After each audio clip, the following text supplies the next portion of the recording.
Jahangir conference دیکھیں جو کہ لاہور میں اختتام پذیر ہوئی ہے، تو آپ کو مکتی بانی کی سی کیفیت یا وہ جو کہ ہمارے ایسٹ پاکستان میں ہوا، کچھ اس طرح کا سنیریو آپ کو دکھائی دیتا ہے۔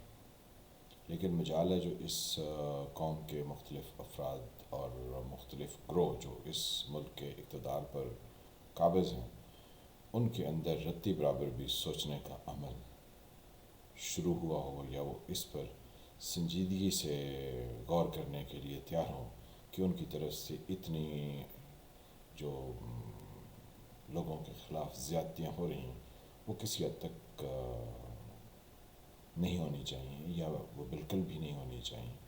وہ اس پر غور کرنے کو تیار نہیں ہے۔ جو بڑی فضا جو ہے وہ یہاں آسما جہانگیر کانفرنس میں دیکھنے کو ملی اور سننے کو ملی، اس میں آثار سب اسٹیبلشمنٹ کے خلاف ہیں اور بہت زیادہ خلاف ہیں۔ لوگ سامنے آ کے یہ باتیں کہہ رہے ہیں کہ ان کے ساتھ بہت زیادتی ہو رہی ہے، اور جو شہروں میں ہوتا ہے، یعنی بڑے شہر لائک اسلام آباد، لاہور، کراچی، فیصل آباد یا حیدرآباد یا ایون نواب شاہ یا سکھر یا پشاور یا کوئٹہ، ان بڑے شہروں میں بھی فضا جو ہے وہ اس چیز کی غمازی کرتی ہے کہ جو لوگ آؤٹ سائڈ دی اسٹیبلشمنٹ ہیں ان کی کوئی سے نہیں ہے۔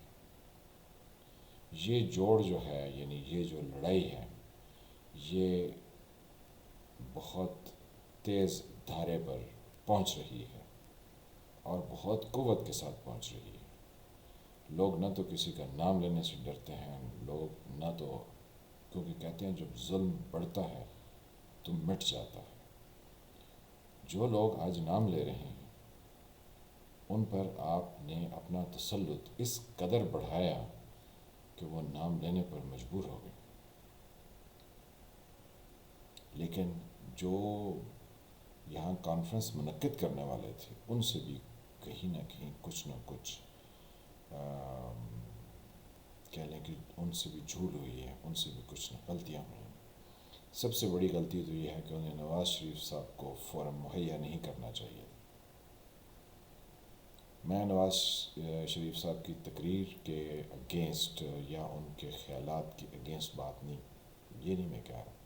میرا کہنے کا مقصد یہ ہے کہ ایک انسان جو کہ سزا یافتہ ہو، بھلے اس کا جو بھی اوپینین ہو، کیونکہ جس کو بھی سزا ہوتی ہے وہ ہمیشہ کہتا ہے میرے سے تو زیادتی ہوئی ہے، میں سزا تو ڈیزرو ہی نہیں کرتا تھا،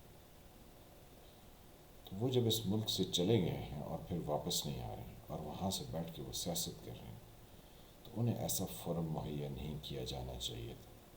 ان کے ریپریزنٹیٹیو آ گئے، شاید خاقان عباسی، ان کے ریپریزنٹیٹیو جماعت سے 2 اور لوگ نہیں 4 بلا لیتے، لیکن وہ لوگ جو فزیکلی یہاں موجود ہیں ان کو ہونا چاہیے تھا، نہ کہ وہ لوگ جو کہ فزیکلی پاکستان سے باہر ہیں، جیسے اسحاق ڈار صاحب ہیں، ان کو بلا لیں تو وہ اگر خطاب فرمائیں۔ تو یہ جو ملک کے قوانین ہیں ان کی خلاف ورزی، ان کا مذاق اڑا رہے ہیں، اور جتنی ہم گفتگو کر رہے تھے اس میں ہم شاید ایک فوکس سے بھی ہٹے ہوئے تھے کہ ہم نے معاشرے کی خرابیوں کا ذکر اس طرح سے نہیں کیا جس طرح سے کرنا چاہیے تھا۔ فار ایگزامپل، جیسے منظور پشتین کی تقریر تھی، تو ان کی تقریر میں بہت سا مواد ایسا تھا کہ جس پر وہاں شرکاء کی طرف سے کسی طرح کی کوئی پارٹیسپیشن بہت دھیمی تھی یا کوئی خاص پارٹیسپیشن نہیں تھی۔ جتنی ظلم اور زیادتیاں پشتین نے گنوائیں وہ کسی بھی معاشرے کے رونٹے کھڑے کر دینے کے لیے کافی ہیں۔ کہتے ہیں اس معاشرے میں سول سوسائٹی ہے، تو وہ سوسائٹی کیا مر گئی ہے؟ وہ اس پر کیوں بات نہیں کرتی ہے کہ اس کی ایک امپارشل انکوائری کی جائے، اور انکوائری جو ہے وہ لوگ کریں جو عوام کو جواب دے. لیکن عوام کے ساتھ بھی یہاں پر ایک الٹا چکر ہے پاکستان میں کہ عوام بنیادی طور پر جو ہے وہ کسی چیز کے لیے نہ تو خود ذہنی طور پر تیار ہیں، نہ ان کو اتنی سمجھ ہے، نہ ان کی اتنی اپروچ ہے، یعنی استطاعت نہیں ہے ان کی چیزوں کو سمجھنے کی حد تک، اور بیچاروں کو روٹی سے بھی فرصت نہیں ہے. تو وہ کیسے جو ہے وہ ان تمام چیزوں پر پیرا دے سکتے ہیں؟ ایک گمبھیرتا ہے اس ملک میں، ایک پریشانی کا سا عالم ہے. اور اگر میری رائے لیں تو میں تو کبھی سوچتا ہوں کہ یہاں کے جو اقتدار سے چمٹ کے بیٹھے ہیں بیسیکلی وہ اس ملک سے وفادار ہی نہیں ہیں. کیوں کہ کل اس ملک کو خدا نخواستہ کچھ ہو گیا تو تمہارا کیا ہوگا کالیا. یہ ایک فلم میں ڈائلاگ ہے نا. تو جو اقتدار سے چمٹے بیٹھے ہیں ان کو پتہ ہے ہم نے یہاں سے فلائی کر جانا ہے. جیسے وہ کابل ایئرپورٹ پر ایک دھما چوکڑی مچی تھی اور لوگ جو ہے وہ جہاز کے ان حصوں میں بھی گھس گئے جہاں پر کبھی انسان جو ہے وہ گھس کے سفر کرنے کا تصور بھی نہیں کر سکتا، کیونکہ جو افغان عوام کو لوٹ مار کے لیے ایجنٹ کے طور پر کام کر رہے تھے وہ پھر کچھ اندر چڑھنے میں کامیاب ہو گئے اور کچھ ایئرپورٹ سے باہر جن کو چھوڑا گیا تو وہ کہیں اور چڑھنے کے لیے پھر رستے میں گرے. تو کیسے کیسے مناظر جو ہیں وہ دیکھنے کو ملے. تو یہاں جو اقتدار سے جڑی ہوئی ایلیٹ ہے اس کو یہ 100% وہ اس چیز پر کنونسڈ ہے کہ اگر کبھی ایسے حالات ہوئے تو وہ تو یہاں سے فلائی کر جائیں گے. تو پھر اس ملک سے کن کو سنسیر ہونے کی ضرورت ہے؟ جو یہاں بستے ہیں، جن کی زندگی موت اس دھرتی سے جڑی ہوئی ہے، لیکن وہ بالکل بے فکر ہیں. جیسے افغانستان سے کتنے یہاں پر حملے ہوئے برِ صغیر میں، تو پنجاب کے لوگ کہتے رہے جی آپ آئیے، سلوٹ جناب صاحب، آپ اگے کو لنگ جائیے، یعنی دہلی کی طرف مارچ کر جائیے. تو یہاں کے لوگوں کا رویہ یہ ہے کہ وہ کبھی کسی کے سامنے کھڑے نہیں ہوتے ہیں. لیکن اب صورتحال وہ نہیں ہے جو کہ یعنی پہلے وقتوں کی تھی کہ جب یہاں پہ مختلف فاتحین آئے اور انہوں نے اس علاقے کو فتح کیا.